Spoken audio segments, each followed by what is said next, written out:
Would you consider yourself a high-level entrepreneur? Now, most likely, if you're listening to this, you definitely are. And what I've heard over and over and over again is it's hard to find like-minded people that are like that too. Again, I'm from Maine, so I totally understand how difficult it can be. Thank goodness I have an amazing online community, so I know tons of them. And that is exactly why we are starting this brand new mastermind group with high-level, like-minded entrepreneurs, the ones that you know you can go alongside with that will help move you to the next level, let alone with kick butt coaching from me, because I like to slap you around, both on focus and on strategy. So if you're looking to double or triple this year, which I know most of you are, I want you to go ahead and apply and see if it's a good fit for you. I will totally tell you if it's not and if I wouldn't do it if I were you. But go to eventualmillionaire.com/apply. We are looking for amazing, like-minded entrepreneurs. My previous mastermind members have told me it is life changing. So take the time today, fill out the very quick application, and we'll see if it's a fit. Take care. Potent advice and inspiration from real self-made millionaires. Welcome to The Eventual Millionaire with your host, Jaime Masters. Welcome to Eventual Millionaire. I'm Jaime Masters, and today on the show, we have my very good friend, Trivinia Barber. Now, she runs Priority VA. You can check it out at priorityva.com, and also Trivinia.com, which is like the best URL ever. She's got a podcast called The Diary of a Doer. I'm so excited you came on the show today. Oh my God, I'm happy to be here. It's been a long time. I feel like I've known you forever, and now it's finally like, oh, you can come on the show. This is absolutely amazing. Your business has grown like crazy. So tell everybody what it actually does. Yeah, so we own a virtual staffing company. So we help place executives with virtual executive administrative support so that they can get out of the weeds and do honestly what they were created to do. And so we've been in existence about 6.5 years now, and yeah, grown rapidly and serving a ton of people. It's a lot of fun. I love it, and I recommend you to my people. So just so you know. So what I want to know, after many, many years of getting into the weeds with entrepreneurs, you must have the secret sauce, the whatever you want to call it, of how to actually get things off of their plates, off of the executive plate, CEOs or entrepreneurs, so that way they can actually feel like they can let go of something. Because I feel like that's one of the issues in general with entrepreneurs is not only finding the people to actually do the work, but being good at giving it to them and letting go of what they have. So tell us some tips on what you have on some of those. Few things. I think we first have to decide. Right? We have to decide like what we actually want to delegate. And that's one of the hardest things. People tell me all the time. I was actually just on a call with a client of ours earlier this morning, and he's just like, I just still feel like I suck at the delegation thing. And so we ran him through this exercise, and it's super simple. It's almost like so simple that people dismiss it. But I just call it the 4 buckets. And I just want people to write down 4 columns, and I want them to talk about all the things that they're currently doing that they don't want to do. Right? For me, this is like finance stuff. I hate it. I want to gouge my eyes out. So that was easy for me to outsource. Then I talk about the things that you don't know how to do, right? I don't know how to change the carburetor in my car, so I'm going to outsource that. I also don't know how or don't care how to like place Facebook pixels on my website. Like I don't want to know how to do that.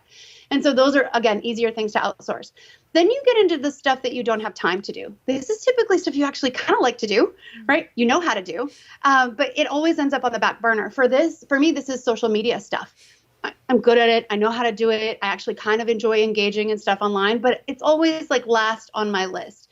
And then the final column is the stuff that only you can do. So this is this podcast, right? I can actually have my team pitch you to be on your podcast. I can have them like send the emails, schedule the appointments and do all that stuff, but I got to show up and deliver a show for you. So I think that if you'll just go through that list, it'll help you to start to get the wheels turning of the types of things that you can decide to delegate. Second piece of this, Go ahead. No, please go.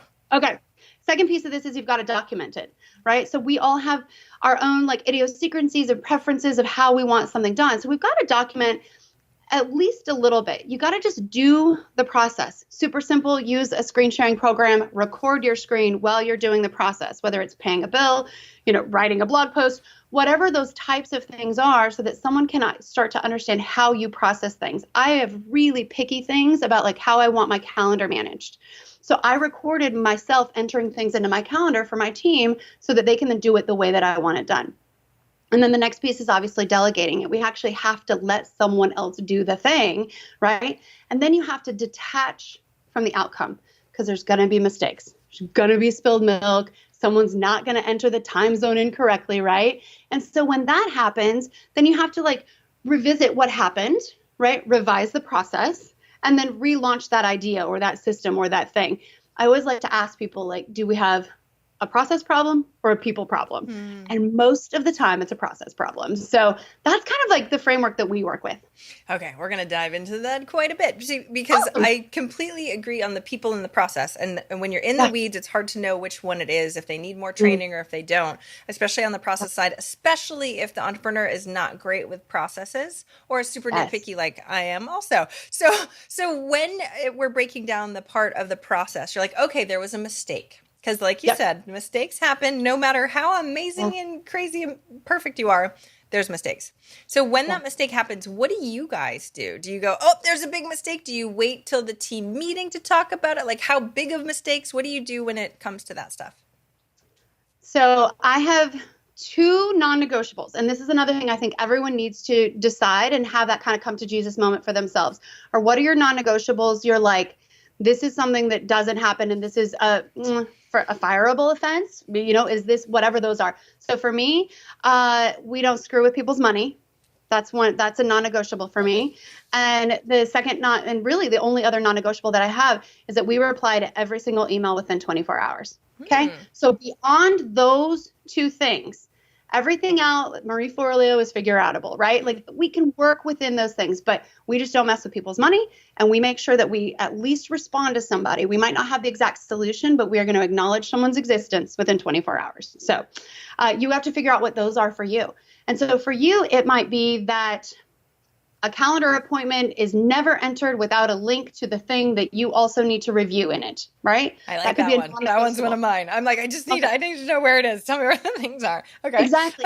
And for some people, that is like a break it, proposition. If it's not in there, it's like, that's that's what you mean by non-negotiable. You're fired. Oh, I wouldn't fire someone for that. That sounds really mean.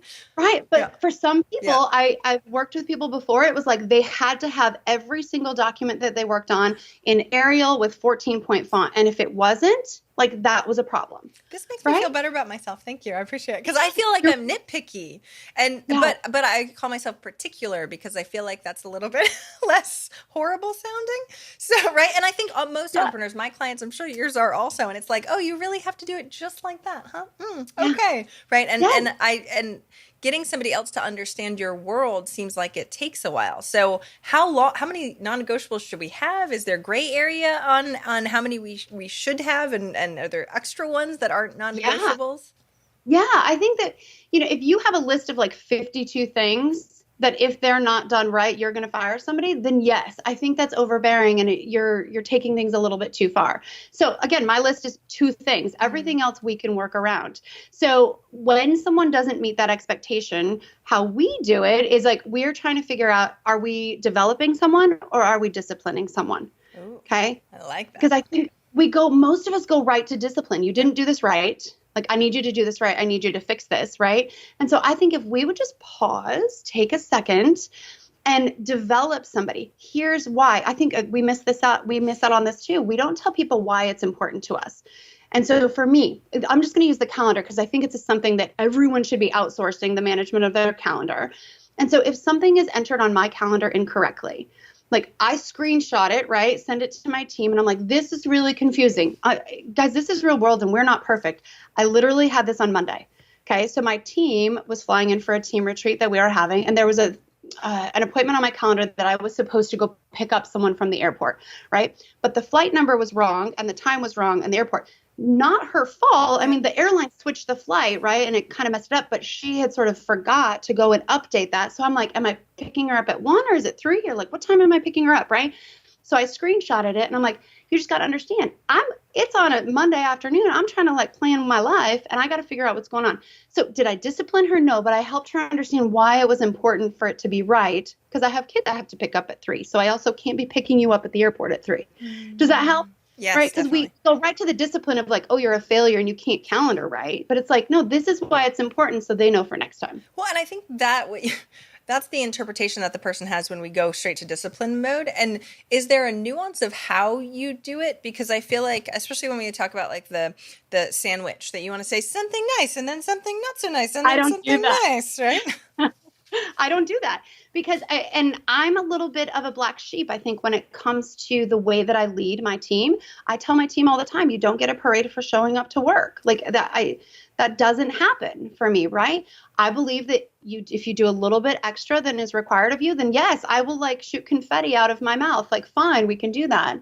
But so for me, if there's ever that issue, I don't sandwich it with like, you did this thing great and you did this thing wrong. I'm like, hey, I've got an issue. We need to talk about this calendaring thing. Not a big deal, because it's really not. I mean, we're not curing cancer and we're not creating oxygen, right? And so like, I think that the things that most of us work on, if it's not right the first time and we can develop that person into creating a process, right? So that's all we did with this calendar thing is before you get on your flight, if you're coming here, or before you're, on Sunday evening, double check my calendar and just make sure all the details are right. So now we just added a little check and balance for that process, and then it's less of a big deal. Now, if that happens 2 more times and 3 more times, now we don't have a process problem. We have a people problem.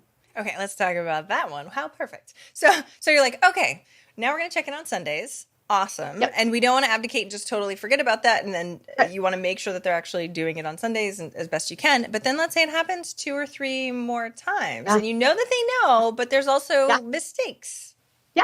What do you do? I think everyone's going to make mistakes, right? Here's where we have to ask ourselves, do we expect perfection?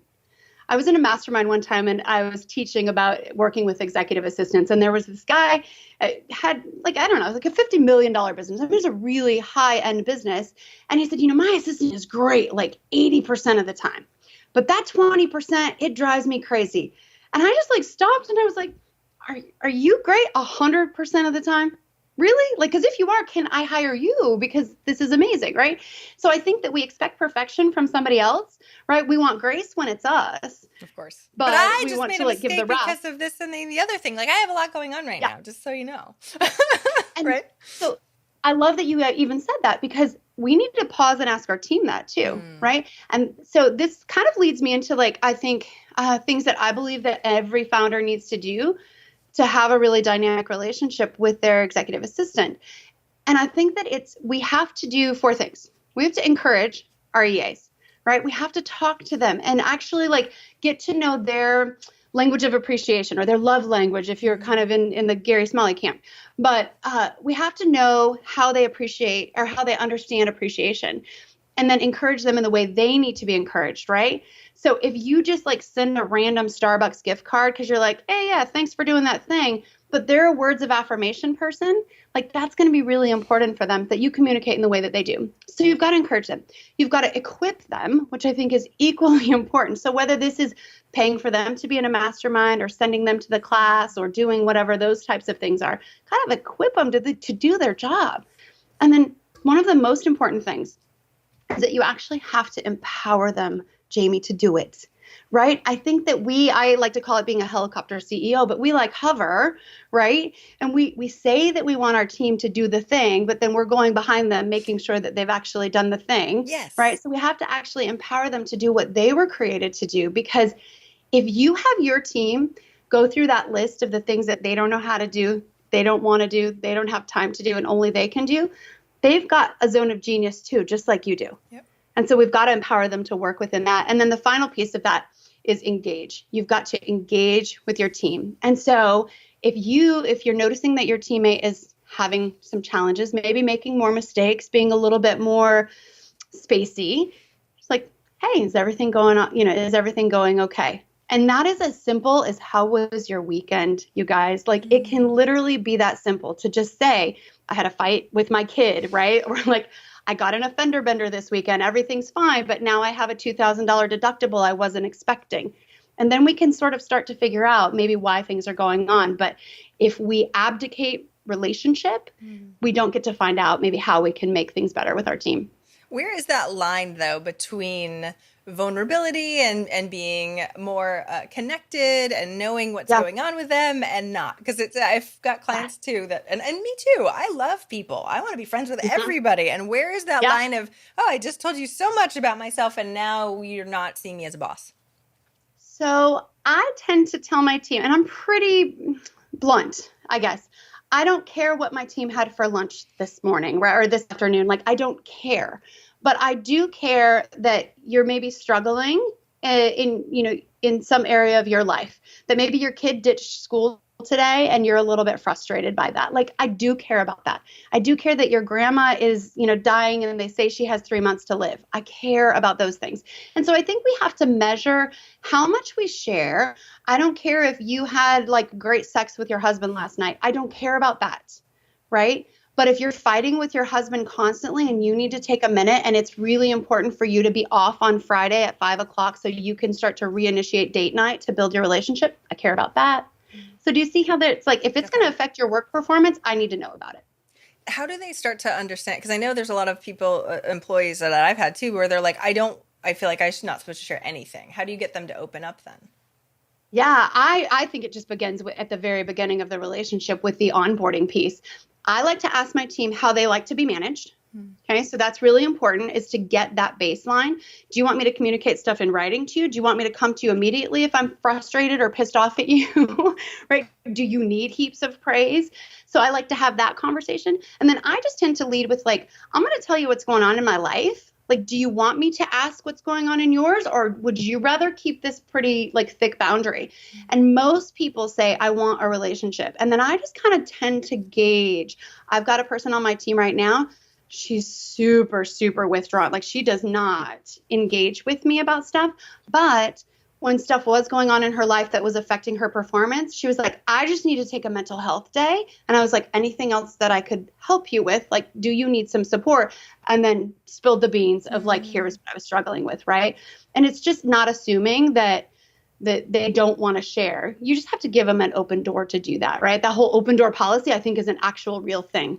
Yeah, and the time and space to be able to feel like it's okay and not less like that you're going to look at them differently or anything like that. I loved what you said about thick boundaries, because it's funny, we talk about boundaries a lot in life in general. Yeah. But that concept of thick versus thin, that's just very interesting because I feel like quite a few people have very thin boundaries. Like, oh, I mentioned it just for a second and then backed away because it's hard to draw that line. What do you do or do you have tips on making better boundaries?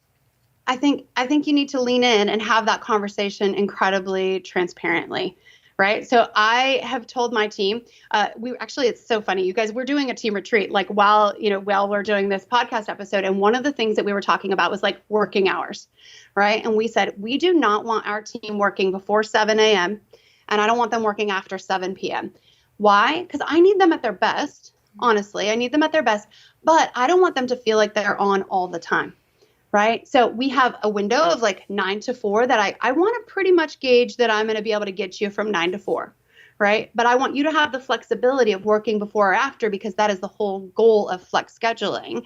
So we just set that boundary of like, let's not be working at 1 a.m. Can we just not do that? Because then we're at a capacity issue, and that's a different conversation that we need to have. So that kind of set that boundary for my team as of a container of like, if we start pushing, you're working past 7 o'clock multiple nights a week, then we need to have a conversation. Thank you. Because the overall hustle, don't get me wrong, I love having employees that are, I was going to say aggressive. Aggressive doesn't sound really right, but excited. And all in, right? Yeah. We want people all in. But I don't want them all in at the expense of their family or at the expense of their mental health, right? And so we, as a leader, we have to create that container for them to play in. Because it's just like children, and I don't mean to downplay it or disrespect people, but everyone wants a box to play in. Just give me the boundary of what I can do and how I can go, and I will crush it within that space. I'm going to go send this to one of my clients after this. This is going to be great.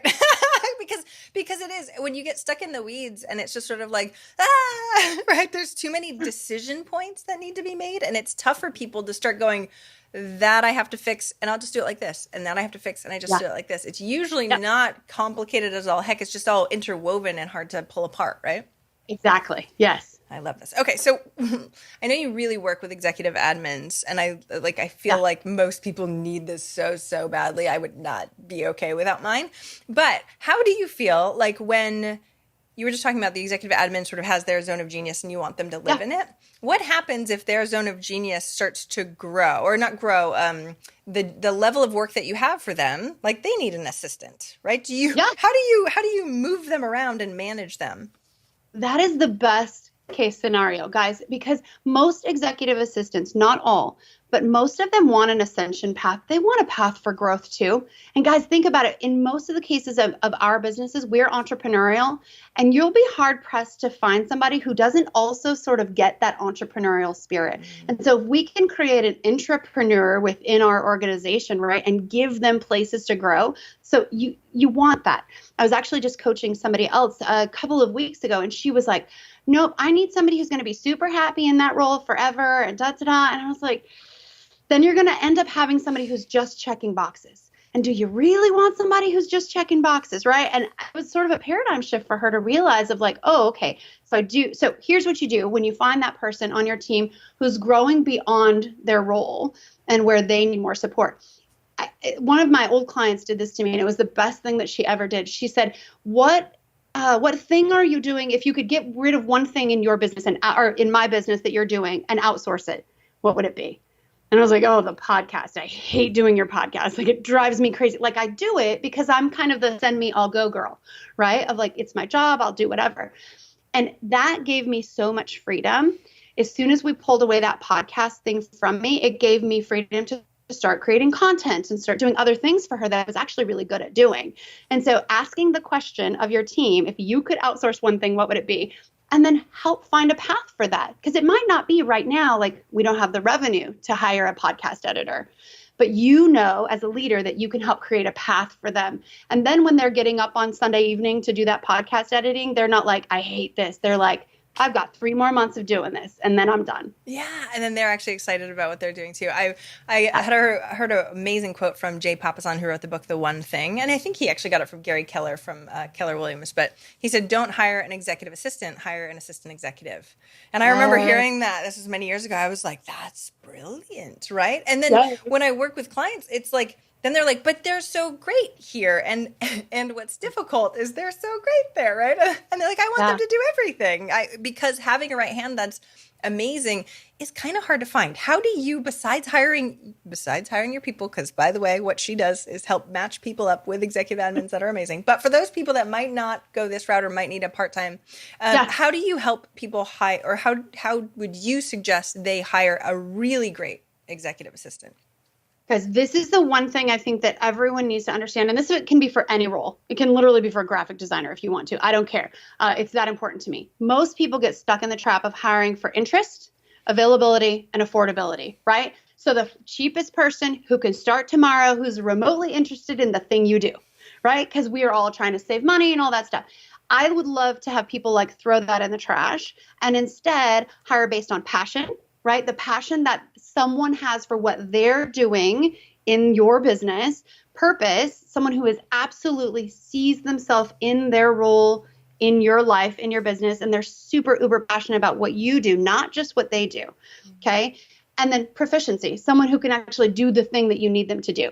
If we would just switch those 3 things, right? Passion, purpose, and proficiency instead of interest, availability, and affordability, you guys would be way more ahead of the game at finding someone incredible. So we have a whole kind of gauntlet process that we put people through as far as testing their skills and their character, their proficiency, and all of those things. And I think that's really important.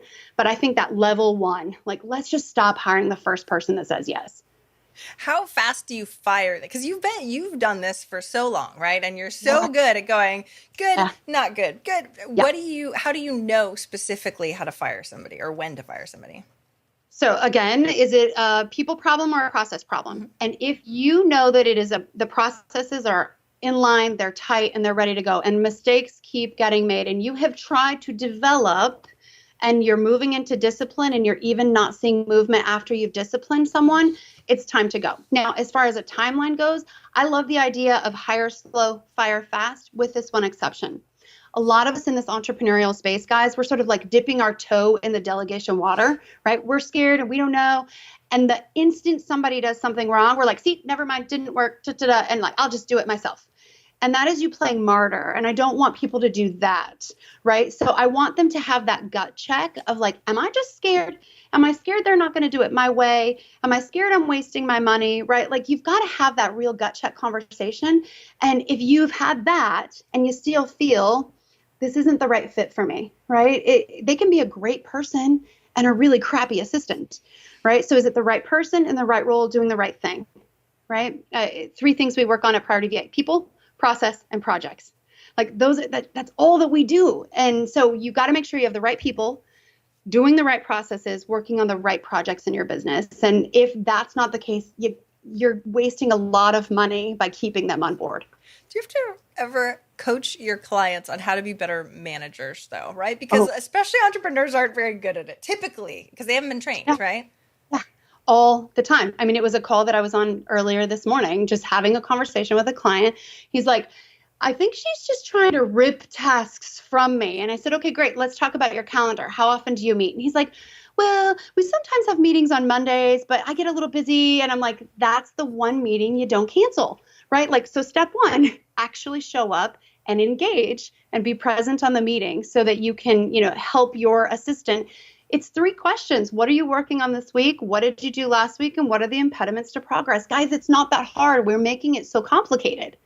So yeah, we don't know how to manage, and a lot of us don't even care to learn how to manage, and our results show in our business by the revolving door of people coming in and out. Okay, so let's dive deeper into that, because whenever I sit down with somebody, I'm like, let's assess where we're at right now, right? And it's like, it's a hard thing to know when I'm hearing one perspective on all the people that are having a problem in the company or whatever, and I'm like, that sounds very like it surrounds only you, right? Or whatever. So putting on a path to learning how to do management. Number one, how can somebody that's an entrepreneur not want to be or not want to go down that skill set and learn that piece? Do you think that they'd still be successful if not? I think they're less successful. I've seen incredibly successful leaders, business owners, be crappy leaders. Right? You can be a successful business owner and be a terrible manager, a terrible leader. So if that's the case, and I've coached clients on this before too, if that is not your jam and you don't care to learn, then you need to hire somebody else, hire a chief of staff, hire a CEO, hire someone that's going to fill that role, because otherwise your organization is never going to grow to its fullest potential.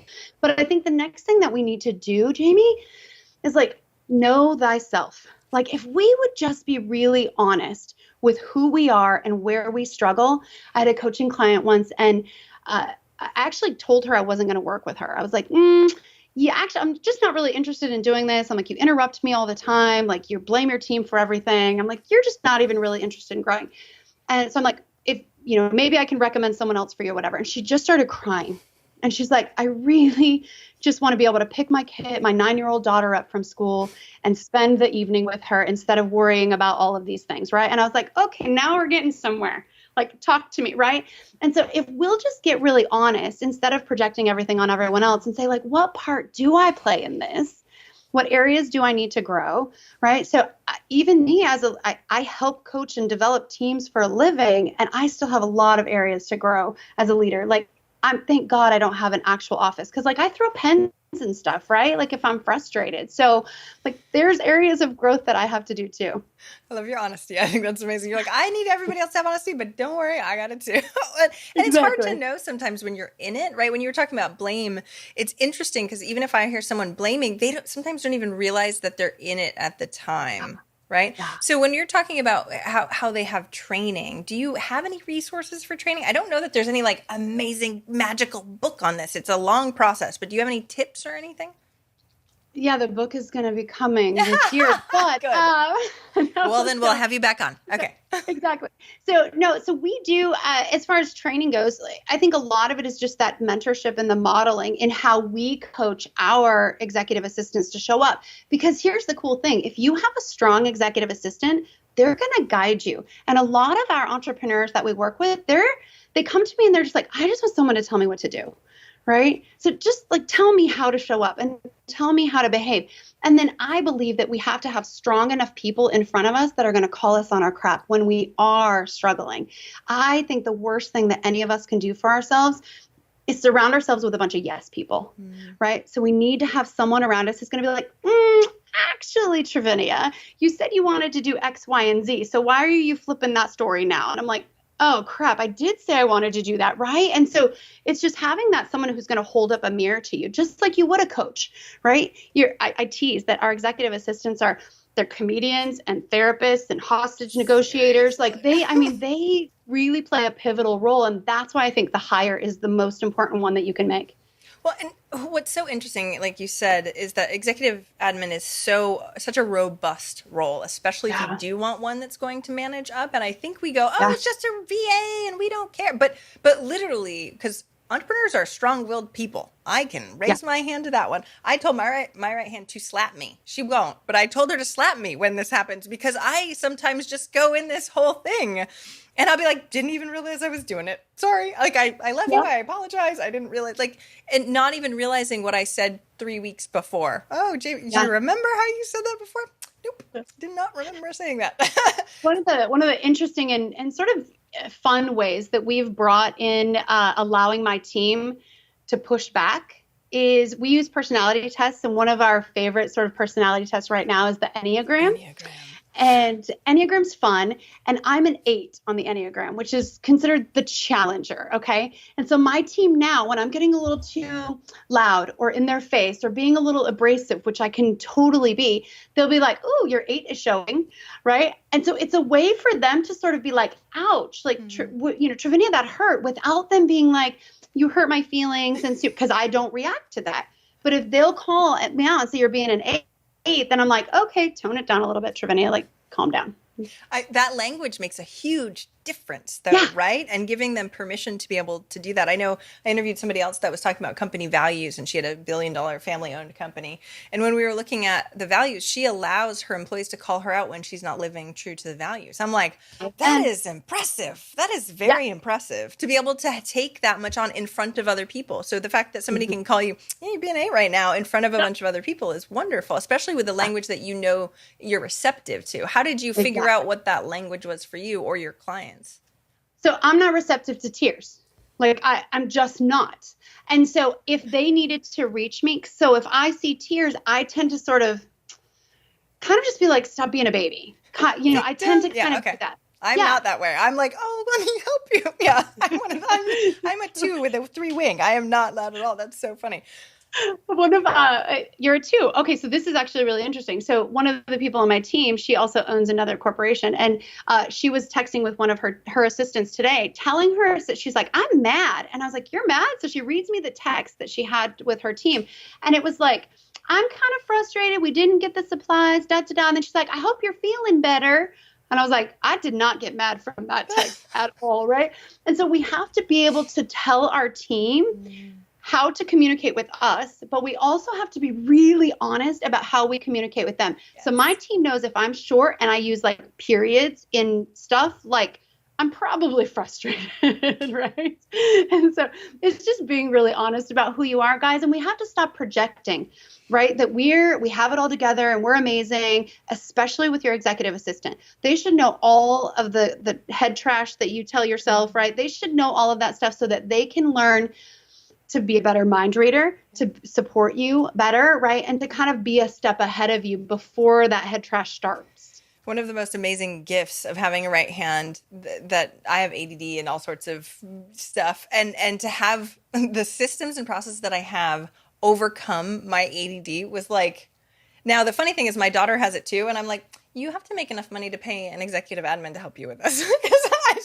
Just so you know, long term, because I'm not going to do that for you. And you need to pay someone to do. But it's true. Like all the things that I am deficient in, I have something else to make up for it. So that way I can actually seem capable in general. Right. I mean, I have other gifts, and I think that's the piece. We're trying to fit the puzzle pieces so it works. And so I love that you kind of bring up the idea of puzzle pieces, because I was working with a coach one time and we were trying to figure out, like, are we going to have a tagline, or how am I going to answer when people say, like, "What do you do?" And we had come up with, "I clone entrepreneurs." And I thought, "Ooh, that's sexy and it's cool and it's whatever." And I used it for like 2 years. And then I decided that is the dumbest thing that I could ever tell people, because you do not need a clone of yourself, because then you just have the exact same problems that you have, right? And so we need someone who's going to be complementary to the challenges that you have and, proficient in the areas that you're deficient. So yeah, I love that puzzle piece analogy. Well, and what I think is so funny about what you just said is that the entrepreneur thinks they need to clone themselves. Everyone's like, "Can we just create a cloning device?" I was like, "I will work on that next." Yes, I know. But in reality, no, you don't. gosh, no, you don't even want to, like, no way, no how. I think that's huge. So when you're looking at setting up someone for success at the very beginning, because I think that this is a critical piece too, especially if there's too many bumps in the road at the beginning, then we have negative thoughts about how it's going to go anyway. So let's say we're like, oh, we know they're an A or going to be an A player. How do we set them up for success in the onboarding process? So I think one of the things we have to get off the bat is obviously, how do you like to be managed? Like, let's have that conversation right off the bat. We have to have weekly meetings. Guys, I cannot stress it enough. Like, weekly meetings, face-to-face, have that weekly recap. We have our team send a weekly recap email also, so that you start the week strong and then you end the week strong, so that there's just no closed loops. There's no open loops of like, did she do that? Or was that done? Or where does that stand? So the communication piece, I think, is incredibly important. Clear, consistent, and often. I think sometimes executives will sort of put off their EA, right? Because their EA is chasing them to get the information and stuff. And so it's the first meeting you cancel. It's the one you're like, I'll get back to them later or whatever. Small details. It's down there. Yeah. But if you can make that a priority, they're there to help you. And they just want to keep their ball moving down the field too. And so clear, consistent, and often communication, I think, is really important. And then the mentorship piece is helping them understand who is responsible for the thing. Who's going to handle all the onboarding? Is it you specifically, or do you have someone else on your team that is going to train them to use the software that they're going to use or whatever, right? And then who do they go to when they have questions? Is it always you? And if it's you, how do you like questions? Do you want to be pinged in Slack 72 times a day? Because I don't, right? I'm like, I don't want any of that. And so for us, it's let's get on a phone call and like knock it out. Don't send me an email with 5 paragraphs because I need bulleted communication, right? So you have to be able to have that kind of conversation, the onboarding thing, and then give them a plan. We like to say, like, what are the top priorities the first 100 days? Right? What are 2 or 3 projects that in the first 100 days, these things have to be completed for me to say this is a success? And then what does success actually look like? Right? What are they going to be judged on? Like, what's going to piss you off? If you behave this way, it's going to piss me off. Here is how, if you behave in this way, you are going to be my hero, right? And then here's what I'm going to actually measure the success of this relationship. So for me, if I don't have to go in my inbox, if I have 0 inbox, not inbox 0, it's different. Okay. I want 0 inbox. And if I'm having to get in my email and answer things because you're not, or because you're like not handling things quickly enough, then that is not success for me, right? So create that plan and be really honest and realistic about what your expectations are. And then what sort of KPIs are you going to measure for that successful role, right? Is it how many days that you have off a month? Is that a KPI that's going to be measurable for what success looks like in the role? Just be really honest about that too. I think the 0 inbox thing, everybody's going, wait, you can have 0 inbox? I'm confused. So yeah, I'll have to talk to Travinia later. But quick question on the communication plan. What does that look like? Do you have a template or anything like that? I feel like it gets sticky for people to be like, oh, we do this, then here. There's so many different versions of it. What does yours actually look like? Yeah, so we do 6 levels of delegation. Very huge fan of Dan Sullivan, right? And so and this is good when you're first starting out. And again, super honest, cobbler's kids have no shoes sort of thing sometimes. As we've gotten deeper in my relationship with my EA, I don't use 6 levels of delegation as much anymore because pretty much everything is a level 5 or level 6. Like, I just don't come back to me with dumb questions because, yes, I think there are dumb questions. So I know you're being an 8 right now, Travinia. Jeez. I am being an 8. But so 6 levels of delegation is, I think, a great starting point. So it says, here's all the tools that you're going to need to complete this thing, right? Come back to me if here's how much you can spend, right? Here, like, these are the touch points that I want to have with you. And that helps start to train your executive assistant for like, okay, I can go this far on my own. Again, I hate to use the kid analogy, but it's just the best one, especially for those of us that are parents. Like, when you take your kid to the park, right? And you're like, you can go this far, but don't go past the swings, right? That's exactly what you're doing with your EA. And then you guys get in a cadence. And then the next time you and your kid go to the park, you don't have to tell them where their boundary is. They know. So that's how we like to do it. Yeah, so we're going to have to wait till your book comes out before we can, really, right? Because I'm going through, I'm like, I have 100 more questions and it's time almost to be done. Okay, darn. So next time when your book's done, we'll bring you back on so you can definitely let us know more. Because I feel like entrepreneurs just get so stuck in the weeds because it's not their zone of genius. And so they're like grasping for help, like, please, someone. And then there's a million books or a million potentials. And then that's overwhelming and it's tough to do anything. So anybody listening, just take one thing. And on that note, actually, the last question, what is one action item listeners can take this week to help move them forward towards their goal of 1 million? Yeah, I think that the first thing that you need to do is you need to do that 4-column exercise that I told you about. If you would do just that, I think that is going to help you. And I like to say some kind of an avatar kind of jumps off the paper. You start to see, is this more technical? Is it more admin? Is it finance related? That exercise is going to help you get clear on what your next step needs to be. I love this. And even if you've done it before, you have to do it again, over and over at least quarterly. Again. Yeah. At least make it a quarterly exercise for sure. I love this. Thank you so much for coming on today. Where do we find out more about getting a VA and finding your podcast and all that fun stuff? Sure. So if you need executive administrative support, go to priorityva.com. If you want to listen to the podcast, go to Trevinia.com. And you can follow me on all of the socials at Trevinia. Awesome. Thank you so much for coming on today, especially during our team meeting. I so appreciate it. My pleasure. Thank you for listening and investing in yourself with your time. I so appreciate it. And if you enjoyed this episode, I would be forever grateful if you would be willing to leave a rating or review in whatever app you use for your podcast. I know that's what really bumps it up in the rankings. And I would so appreciate your time, especially if you've been a long-time listener. But of course, if you like this episode and you're brand new, thank you for being here too. Have an amazing, amazing day.